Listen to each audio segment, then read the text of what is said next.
الحمد للہ وحدہ والصلاة والسلام علی من لا نبی بعدہ اما بعد فاعوذ باللہ من الشیطان الرجیم بسم اللہ الرحمن الرحیم واشکروا لی ولوالدی اللہم صل علی محمد وعلی آل محمد كما صليت على إبراهيم وعلى آل إبراهيم إنك حميد مجيد اللهم بارك على محمد وعلى آل محمد كما باركت على إبراهيم وعلى آل إبراهيم إنك حميد مجيد۔ معزز دوستو، اللہ تعالیٰ کا ہمارے اوپر کرم اور فضل کہ اللہ تعالیٰ نے ہمیں عید الفطر جیسی نعمت عطا فرمائی۔ میرے دوستو، اگر کوئی شخص چاہتا ہے کہ اللہ تعالیٰ کی نعمتیں میرے اوپر ہر وقت برستی رہیں تو رب کریم کی شریعت ہمیں بتاتی ہے کہ وہ اپنی زبان کو ہر وقت اللہ تعالیٰ کے شکریہ میں برساتا رہے۔ اگر ہماری زبان، ہمارا دل، ہمارا دماغ، ہماری سوچ اللہ تعالیٰ کے شکر میں استعمال رہے گی کہ اللہ تیرا شکر، تیرا کرم، تیرا فضل، تیرا احسان، یہ انداز ہمارا رہے گا تو ہمارے اوپر اللہ تعالیٰ کی طرف سے نعمتیں برستی رہیں گی۔ دیکھیے، ہم مسلمان صرف رمضان المبارک تک نہیں تھے، ہم نمازی صرف رمضان المبارک تک نہیں تھے، ہمارے ہاں تلاوت کا حکم صرف رمضان المبارک تک نہیں ہے، یا دینداری کا حکم یا گناہوں سے بچنے کا حکم صرف رمضان تک نہیں ہے۔ رمضان آتا اور جاتا رہے گا، مسلمان کا ایمان مضبوط رہنا چاہیے۔ میں دوستوں کو ایک جملہ کہا کرتا ہوں بڑے عرصے سے کہ یاد رکھیں، ہم صبح سحری کے الارم کو فجر کی نماز کے الارم میں تبدیل کر دیں۔ جو سحری کا الارم تھا ہم اس کو صبح کی نماز میں الارم میں تبدیل کر دیں تو بہتر ہے، ورنہ تو شاید یہ بھی اعتراض ہو کہ سحری کے الارم یہ اسی لیے رکھتے تھے کہ کچھ کھانے کو مل جائے گا، اور صبح کی نماز کے الارم یہ نہیں لگاتے بھی وہاں کچھ کھانے کو نہیں ملے گا۔ تو ایسا نہیں کرنا چاہیے۔ دیکھیں، شیطان کی گرفتاری اور شیطان کی رمضان المبارک کے بعد رہائی یہ ہم اپنی آنکھوں سے نظارہ کرتے ہیں۔ شیطان گرفتار ہوتا ہے، مسجدوں کی تعداد دیکھ لیں رمضان میں، اور شیطان رہا ہوتا ہے، آپ عید والے دن صبح کی نماز کی تعداد دیکھ لیں۔ تو شیطان کی گرفتار ہونے پر ہم نیکی شروع کر دیتے ہیں، اور شیطان کے رہا ہونے پر ہم نیکی ختم کر دیتے ہیں، تو پھر شیطان کی گرفتاری کی بات نہیں ہوئی، آپ کی اور میری شیطان سے یاری کی بات ہوئی کہ یار نہیں ہے تو ٹھیک ہے، پھر مسجد میں آ گئے ہیں، اور یار آ گیا تو اسد تیرے نال ہے، پھر ہم اس کے ساتھ ہو گئے ہیں، تو یہ جرم ہے۔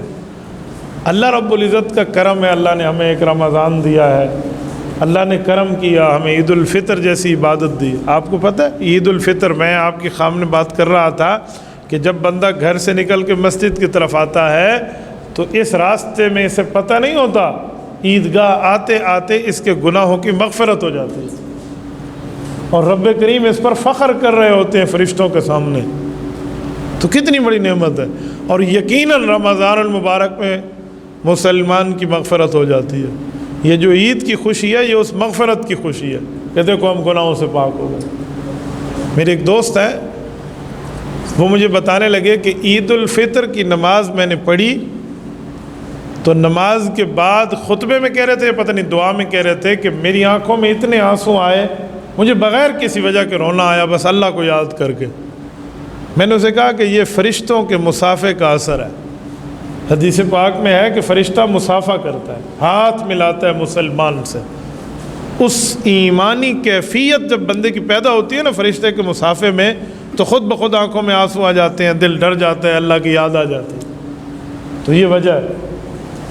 حضرت حذیفہ رضی اللہ تعالیٰ عنہ حضور پاک علیہ الصلوۃ والسلام کی بات کو نقل فرماتے ہیں کہ اگر ہر وقت نیکی والی کیفیت رہے نا تو صرف کسی وقت فرشتہ مصافحہ نہیں کرے گا، بلکہ ایک وقت آئے گا اللہ کے فرشتے تمہارے ساتھ تمہارے راستوں میں اور تمہارے بستروں پہ آ کر ہاتھ میں لائیں گے۔ یہ صحیح مسلم کی حدیث ہے۔ تو میرے دوستو، ہمیں اندازہ لگا لینا چاہیے۔ حضرت حنظلہ رضی اللہ عنہ کی روایت ہے، جی ہاں، حضرت حذیفہ نہیں، ساری یہ صحیح مسلم میں موجود ہے۔ تو اس طرح ہمیں رمضان المبارک کے بعد بھی اپنے آپ کو سنبھالنے کی بڑی ضرورت ہے اور اللہ تعالیٰ کا شکر ادا کریں۔ بعض اوقات بندہ سمجھتا ہے کہ میرے ہاں روزی تنگ ہے، میری پریشانی چل رہی ہے یا کوئی دکھ اور بیماری چل رہی ہے، تو میں کس منہ سے شکریہ ادا کروں؟ میرے پاس کچھ ہو تو شکریہ ادا کروں۔ ہمارے پاس بہت کچھ ہے، ایمان کی دولت کم ہے، آنکھ میں نظر آنے کی دولت کم ہے، کان میں سنوائی کی دولت کم ہے، ہاتھ میں پکڑنے کی دولت کم ہے، پاؤں کی چلنے سے دولت کم ہے، کھانا کھاتے ہیں ہضم ہو جاتا ہے، الٹی نہیں آتی، یہ دولت کم ہے ہمارے پاس۔ تو ہم اس کا شکریہ ادا کریں۔ ہو سکتا ہے جس پر ہم مایوس بیٹھے ہیں اللہ اس کے راستے کھول دے۔ تو شکر والا مادہ، شکر والا دل، شکر والی اور ذکر والی زبان جس کے پاس ہو، کہتے ہیں وہ کبھی ناکام نہیں ہوتا۔ ایک بزرگ کی بات کو میں نے سنا، وہ فرما رہے تھے کہ جس کے پاس چند چیزیں ہونا وہ اس دنیا میں اللہ رب العزت سے دعائیں قبول کروا لیتا ہے۔ کہ نمبر 1 رونے والی آنکھ ہو اس کے پاس، اللہ کے سامنے رونے والی آنکھ۔ نمبر 2 رب کے سامنے شکر کرنے والی زبان ہو اس کے سامنے، اور اس کے پاس اللہ کی خوف سے ڈر جانے والا دل ہو کہ ایک ٹیڈی کا مالک بھی نہ ہو نا، اللہ اس کی دعائیں قبول کر لیتے۔ آپ کو پتہ ہے تکلیف جیسے ماحول میں تو دشمن کی آنکھیں بھی پتھرا جاتی ہیں۔ اللہ رب العزت کو توبہ بڑی پسند ہے۔ ہم بعض اوقات غلطی کر بیٹھتے ہیں، توبہ نہیں کرتے یا پتہ نہیں ہوتا، تو اسی لیے اگر ہم پڑھیں نا 5واں کلمہ جو ہم پڑھتے ہیں استغفار، وہ کیا ہے؟ وَاسْتَغْفِرْتُ لِمَا لَا أَعْلَمُ، اے اللہ میں اس گناہ سے بھی معافی مانگتا ہوں جو مجھے پتہ ہی نہیں۔ تو یہ اللہ رب العزت سے مانگنے کا ایک انداز ہے، یعنی اس طرح انسان مانگے رب کریم سے۔ ہمارے ہاں وہ ترتیب نہیں ہے کہ ہم مانگیں اور ہمیں پتہ چل جائے، بس ہم مانگتے رہیں گے اور اس کے بعد رب کے در پہ رہیں گے نا، تو اس کا معنی یہ کہ قبولیت ہے۔ تو میرے دوستو، میں نے آج کے جمعہ میں آپ سے یہی 4-5 چیزوں کی طرف متوجہ کرنا تھا کہ جیسے رمضان المبارک میں ہماری عبادات تھیں، اس کے شکر کے ساتھ اللہ تعالیٰ سے اس کے بعد بھی اللہ تعالیٰ سے تعلق جڑا رہے۔ بعض چیزیں بیماری میں بندے کو منع ہوتی ہیں، مثلاً بیمار ہے، تکلیف ہے، تو ڈاکٹر کچھ منع کر دیتے ہیں۔ کسی کو ڈاکٹر روزے سے منع کرتے ہیں کہ اس کی واقعی کوئی ریئل تکلیف ہوتی ہے، حقیقی تکلیف ہوتی ہے، تو روزہ نہیں رکھ سکتا۔ میں آپ کو اپنی بات کروں، اپنی اس لیے کرتا ہوں کہ میری خوشی ہے دل میں آپ کے سامنے اظہار کرنا چاہ رہا ہوں۔ مجھے گردے میں تکلیف ہے جس کی وجہ سے میں روزہ نہیں رکھ سکتا، یہ کتنے سالوں سے ہے، وہ جو مجھے ڈاکٹر حضرات نے منع کیا ہوا ہے، لیکن اللہ جانتا ہے میں نے کبھی ڈاکٹروں کی اس ڈکٹیشن کو نہیں لیا اور مانا نہیں ہے۔ اس رمضان المبارک میں مجھے تکلیف تھی، یہ احساس تھا کہ میں روزے نہیں رکھ پاؤں گا۔ میں نے روزانہ روزے رکھتے وقت دل کو یہ منوایا ہے کہ تکلیف ہو گئی تو شام سے پہلے کھول لوں گا، یار ویسے بیمار ہوں۔ اللہ کے کرم رب کریم نے تمام روزے مکمل رکھوائے ہیں بغیر کسی تکلیف سے۔ شیطان تو گرفتار ہے رمضان میں، لیکن شیطانیت کا اثر تو بندے کے دل پہ رہتا ہے نا۔ رب رحمت نازل فرمائے، شیخ الحدیث و تفسیر حضرت مولانا علاء الدین نور اللہ مرکزہ کی ذات اقدس پر حضرت مولانا سید حسین احمد مدنی رحمہ اللہ کے شاگرد رہے ہیں، اور جس کی زندگی گزری سفید داڑھی ہو گئی، پیغمبر علیہ الصلوۃ والسلام کا فرمان اور اللہ کا فرمان سناتے۔ ان سے بچپن سے لے کر اپنی الحمدللہ جوانی تک میں نے ایک بات تسلسل سے سنی ہے۔ حضرت فرماتے تھے کہ شیطان کے اثر سے زیادہ ہمارے نفس کا اثر ہمارے اوپر ہوتا ہے، ہمارے مزاج کا۔ کہ وہ کیا؟ کہ اس مزاج سے بھی ڈیلنگ کرنا سیکھ لو، اپنے نفس سے ڈیلنگ کرنا سیکھ لو۔ کہتے جی وہ کیا؟ کہا نفس کا مزاج یہ ہے کہ وہ زیادہ نیکیاں نہیں کرنے دیتا، لیکن اسے سمجھاؤ یار اگر میرے پاس 5 سے 10 گھنٹے ٹائم ہے نا، تو 2 گھنٹے نیکی کر لیتے ہیں، باقی پھر گپ شپ لگائیں گے، تو اس پر راضی ہو جائے گا۔ پھر جب 2 گھنٹے ہو جائے تو اسے 2 گھنٹے اور لے لو، یعنی اس طرح کر کر کے آپ پورے وقت میں نیکی کر سکتے ہیں۔ وہ پھر مثال دیتے تھے، کہتے تھے ہم نے ڈیرہ اسماعیل خان سے پشاور جانا ہے، یہ لفظ ہوتے تھے، میں ان کے لفظوں کی مثال پیش کر رہا ہوں، کوئی اپنی طرف سے نہیں۔ کہتے ہیں جی یہ چاہتا ہے کہ دائیں بائیں دیکھیں، ادھر ادھر گھومیں، بد نظری بھی ہو جائے گی، کوئی گناہ بھی ہو جائے گا، کوئی درخت پہاڑ بھی نظر آ جائیں گے، اور اللہ رب العزت کی طرف سے اگر آپ کے دل میں یہ بات آئے کہ تم اس ٹائم ذکر کر لو، درود پاک پڑھ لو، کوئی نیکی کرتے رہو، آہستہ آہستہ ذکر کرتے رہو، تو دل کہے گا جی ذکر گھر میں کر لینا یار ویسے ہی، تو کہا اپنے نفس سے یہ بات طے کر لو کہ دیکھو ادھر سے بنوں تک میں ذکر کر لیتا ہوں، آگے انشاءاللہ ادھر ادھر تیری مان لیں گے۔ تو کہتے ہیں آپ وہ مان جائے گا۔ جب آپ بنوں پہنچے تو پھر اسے کہیں کہ یار دیکھ ادھر تک تو میں آ گیا ہوں، چلو کوہاٹ تک میں ذکر کر لیتا ہوں، آگے تھوڑا ٹائم۔ کہتے جب آپ کوہاٹ تک میں ذکر کر لیں پھر اس کے بعد سے کہیں یار اتنا راستہ میں نے گناہ نہیں کیا، ٹھیک آیا ہوں، تو پشاور تک میری بات مان لے، تو اس نے مان لینی ہے، تم نے پشاور تک ذکر کر لینا ہے۔ کہتے ہیں اگر پہلے ٹائم پہ تم نے کہہ دیا نا کہ پشاور تک اللہ کا ذکر کروں گا، راستے میں ادھر ادھر نہیں دیکھوں گا، تو نفس شیطانیت والا اثر تمہارے اوپر ڈال کے تمہیں گمراہ کر دے گا۔ تو یہ بڑوں کی بڑی باتیں ہوتی ہیں نا، تو بڑوں کی باتیں بھی بڑی ہیں۔ تو اس سے ایک بات سمجھ آتی ہے کہ ہمیں اپنے نفس کو ایک بات سمجھانی چاہیے کہ ہم روزانہ کی بنیاد پر اسی طرح جیسے رمضان میں 3 پارے 2 پارے یا کم از کم 1 پارہ تو ساتھی پڑھ لیتے تھے، وہ تو نہیں پڑھ سکتے، تو اپنے دل کو ایک بات پہ تو ہم راضی کر لیں کہ یار قرآن کریم کی ایک سورت چھوٹی سی ہم پڑھ لیں گے، نہیں تو 1-2 رکوع پڑھ لیں گے، 1 صفحہ پڑھ لیں گے۔ اگر یہ بات ہم نے اپنے دل سے یہ طے کر لی روزانہ کی بنیاد پہ 1 صفحہ، تو یقین مانیں ہم روزانہ تلاوت کرنے والوں میں شمار ہو جائیں گے۔ ہم دن میں کتنی بار اپنے سوشل میڈیا اکاؤنٹس کو دیکھتے ہیں، واٹس ایپ کو دیکھتے ہیں۔ ایک بیماری ہے، اللہ پاک ہر مسلمان کو بچائے، کہ میرا اسٹیٹس کس نے دیکھا ہے۔ مجھ سے لوگوں کو گلہ ہوتا ہے کہ آپ ہمارا اسٹیٹس نہیں دیکھتے۔ میں نے کہا اور کوئی کام نہیں ہے دنیا میں اسٹیٹس دیکھتا رہے بندہ، تو یہ کتنی بندوں میں بیماری شامل ہے۔ باقی اپنے اکاؤنٹس کو کتنی بار دیکھتے ہیں، اور پوچھیں کہ اللہ کے قرآن کو کتنی بار دیکھتے ہیں۔ اچھا کسی کے ذہن میں خیال ہے کہ قرآن کریم اسپیشل جاؤں گا، راہول سے اٹھاؤں گا، رکھوں گا، دیکھوں گا، موبائل تو جیب میں بندہ نکال کے دیکھ لیتا ہے، کوئی نہ کوئی چیز پڑھ لیتا ہے، تو ٹھیک ہے بھائی، پھر آپ موبائل میں قرآن کریم ڈاؤن لوڈ فرما لیں، اور آپ کے پاس موبائل میں بھی قرآن کریم ہو، آپ موبائل سے دیکھ کر ایک سورت پڑھ لیں، کیا ہوتا ہے؟ اچھا کچھ لوگ صوفی پنے کا یوں شکار ہوتے ہیں، حالانکہ وہ صوفی پنہ نہیں ہے، وہ اپنے طور پہ صوفی پنہ ہے کہ یار میری موبائل میں فیس بک اور یوٹیوب کا اکاؤنٹ ہے، اس میں لڑکیاں آتی ہیں، تو میں قرآن کریم کا اکاؤنٹ ساتھ قرآن کریم کی اپلیکیشن ڈاؤن لوڈ کر لوں تو بری بات ہوگی۔ تو میں اس کے 2 جواب دیتا ہوں۔ پہلی بات یہ ہے کہ یہ بری بات نہیں ہے، آپ کے دل میں بھی اور آپ کی زبان میں بھی گالیاں موجود ہیں، اور آپ دل سے اللہ کا ذکر بھی کرتے ہیں اور زبان سے کلمہ بھی پڑھتے ہیں، تو پھر چھوڑ دیں۔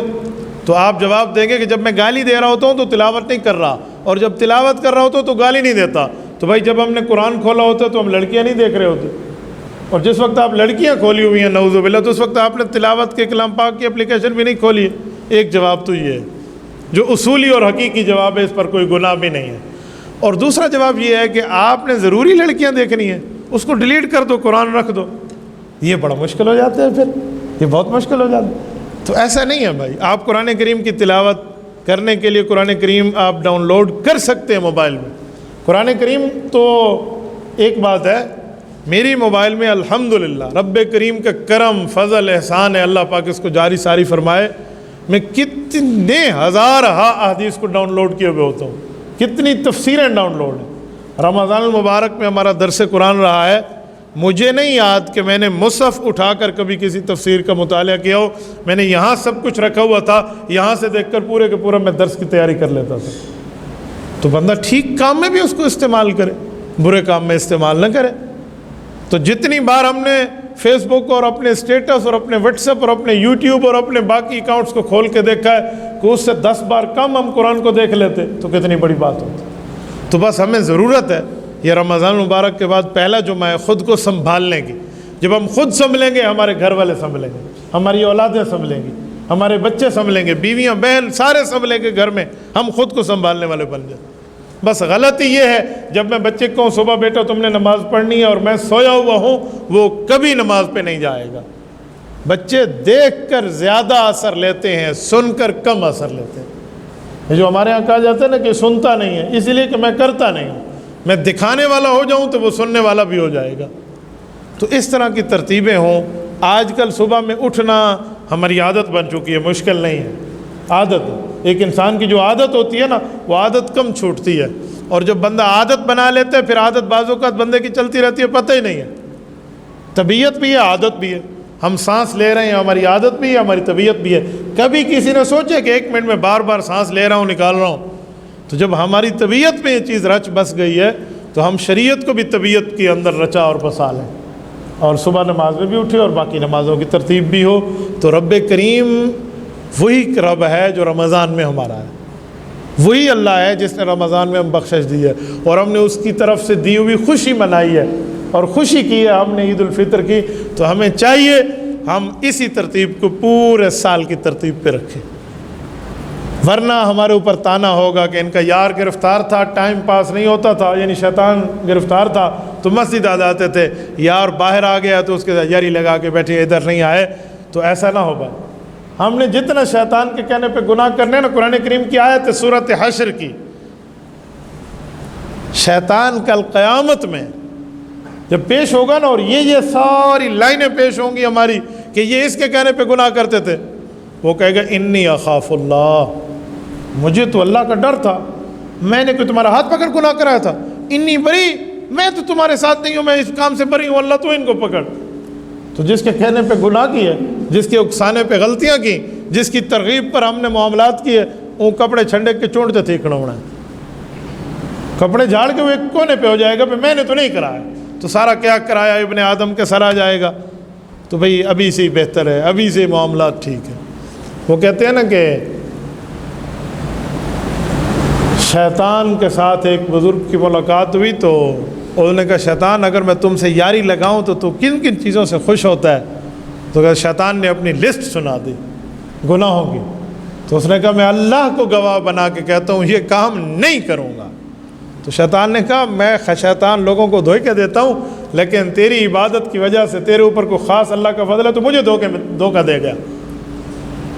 تو اس طرح جب ہم رہیں گے نا، پھر شیطان بھی تنگ نہیں کرتا اور گھر میں جنات بھی تنگ نہیں کرتا۔ یہ جو آج کل لوگوں کو شکایت ہوتی ہے نا ہمارے گھر میں جن ہے، ہمارے گھر میں اثر ہے، رات کو آواز آتی ہے، یہ ہوتا ہے وہ ہوتا ہے، یقین مانیں یہ چلو 1% میں مان لوں کہ کوئی جادو کی یا کوئی ادھر ادھر کی وجہ ہو، اکثر ہمارے اعمال ہوتے ہیں، جنات ہوتے ہیں گھر میں، وہ تکلیف تب دیتے ہیں جب ہمارے اندر کمزوری ہوتی ہے۔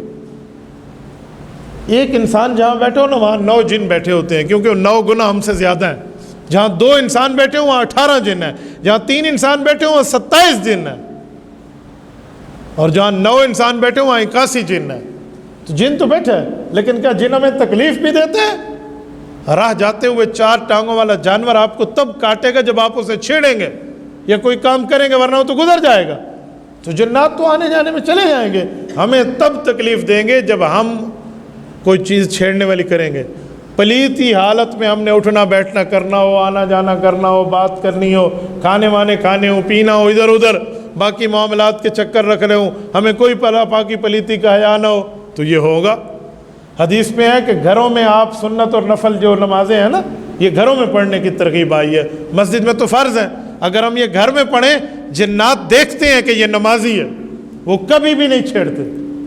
گھروں میں سنت کی پابندی ہو، نفل کی پابندی ہو، واجب کی پابندی ہو، گھر میں وتر وغیرہ بندہ گھر میں پڑھے، سنت نفل گھر سے پڑھ کے آئے، یہ ہو نا، تو جنات کہتے ہیں اپنے بچوں کو بھی کہتے ہیں نمازی بندہ اس کو چھیڑنا۔ آپ اور ہم خود دیکھیں، ہم کسی نمازی کو دیکھ کر تکلیف دیں گے؟ مسلمان بندہ نمازی کا حیا کرے گا تو مسلمان جن حیا کیوں نہیں کرے گا؟ اور اگر بے ایمان جن آپ پہ حملہ آور ہوگا تو مسلمان آپ کی حفاظت کرے گا۔ شرط ہے آپ کی تلاوت ہو گھر میں، آپ کے وظائف ہوں گھر میں، آپ کی نمازیں ہوں گھر میں، آپ کے ذکر اذکار ہوں گھر میں، کسی قسم کی کوئی تکلیف نہیں ہوتی۔ یہ تب تکلیفیں آتی ہیں جس وقت کوئی معاملے میں بندہ اندرونی طور پہ خراب ہوتا ہے۔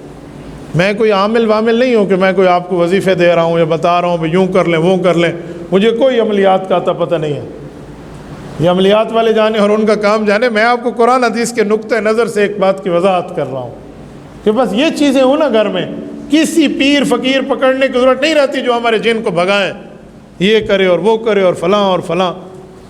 ایک گھر میں دعوت کے لیے گیا کھانے کی ترتیب پہ، تو وہاں ایک جگہ پروگرام تھا تو کھانا ایک گھر میں تھا، تو انہوں نے کہا ہم نے ڈیمانڈ کر کے آپ کا کھانا اپنے یہاں رکھا ہے۔ ہم نے کھانا کھا لیا تو انہوں نے کہا جی ایک وجہ مجھے سمجھ آ گئی کہ ڈیمانڈ کر کے انہوں نے کیوں بلایا تھا، سارے گھر ہی صحیح فقیر ہی، ہمارے گھر میں جن ہے، اچھا جنوں کو فقیر کہتے ہیں، فقیر تھوڑے تو شریر ہے جو چھیڑتا ہے. کہتے ہیں وہاں فقیر بیٹھے ہیں، وہ جنات ہیں، ان کی بڑی بڑی چھیڑیں ہیں، ہزاروں ہیں، وہ ہمیں تکلیف دیتے ہیں، یہ کرتے ہیں وہ. تو ان کے والد سمیت ان کے بیٹے بیٹھے تھے. میں نے سب سے پوچھا کہ آپ میں گھر میں نماز کون پڑھتا ہے، گھر میں تلاوت کون کرتا ہے، گھر میں ذکر اذکار کون کرتا ہے؟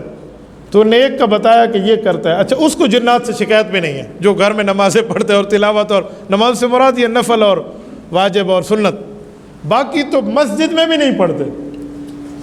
اور میں نے یہ چیزیں پوچھی کہ آپ جنابت کی حالت میں کھانا پینا، کہا جنابت کی حالت میں کھانا منع تو نہیں، ہم سحری کر نہیں لیتے تھے جنابت کی حالت میں. میں نے کہا وہ تو سحری کی اجازت تھی، اس کے بعد فوراً غسل تھا، تو مجبوری آپ بعد میں کھا نہیں سکتے. آپ پورا سال روزے دار رہتے ہیں کہ آپ کو یہاں جنابت کا مسئلہ ہے؟ 6-7 سوالات میں پورا چٹھا کٹھا سامنے آ گیا. تو بھائیو اگر ہم ٹھیک ہو جائے تو مسئلہ ہی کوئی نہیں ہے. انہوں نے کہا ہمارے گھر میں جو آتا ہے وہ جنات چھیڑتے ہیں یہ. میں نے کہا میں آپ کے گھر میں بیٹھا ہوں، کسی جن کو کہو مجھے چھیڑے، یہاں نہ چھیڑے، مجھے گھر آ کے چھیڑے. تو کوئی مسئلہ نہیں ہے، اگر ہم مضبوط ہیں نا انشاءاللہ، انسان کا من ٹھیک ہے تو کوئی مسئلہ نہیں. تو یہ کب ٹھیک ہوگا؟ جب ہم دل کو سمجھائیں گے کہ رمضان میں ہم صرف مسلمان نہیں تھے، ہم پورا سال مسلمان ہیں. رمضان میں صرف ہمارے اوپر نمازیں فرض نہیں تھی، پورا سال ہمارے اوپر نمازیں فرض ہیں. رمضان میں صرف ہمارے اوپر تلاوتیں نہیں تھی، پورا سال کی تلاوتیں ہمارے لیے ہیں. تو اس طرح کے معاملات ٹھیک چلائیں گے، حقوق کی ادائیگی کریں گے، حقوق اللہ، حقوق العباد کی پابندی ہوگی، تو نہ ہمیں کوئی جن چھیڑے گا، نہ کوئی فقیر چھیڑے گا، نہ کوئی ادھر ادھر کے معاملات ہوں گے. دنیا بھی بہتر ہوگی، آخرت بھی بہتر ہوگی. اور شکر والا مادہ ہو. اے اللہ تیرا کرم فضل، تو نے مجھے آنکھ دی ہے، آنکھ جیسی نعمت دی ہے، کان جیسی نعمت دی ہے، زبان، دل، ہاتھ دی ہے. اس کا شکر ہو، تنگ روزی بھی کھل جائے گی، مشکلات بھی ختم ہو جائیں گی، باقی بلیات و آفات بھی ختم ہوں گی. تو اللہ تعالی ہم سب پر کرم اور فضل کا معاملہ فرمائے. اقول قولی ھذا واستغفر اللہ وآخر دعوانا ان الحمد للہ رب العالمین.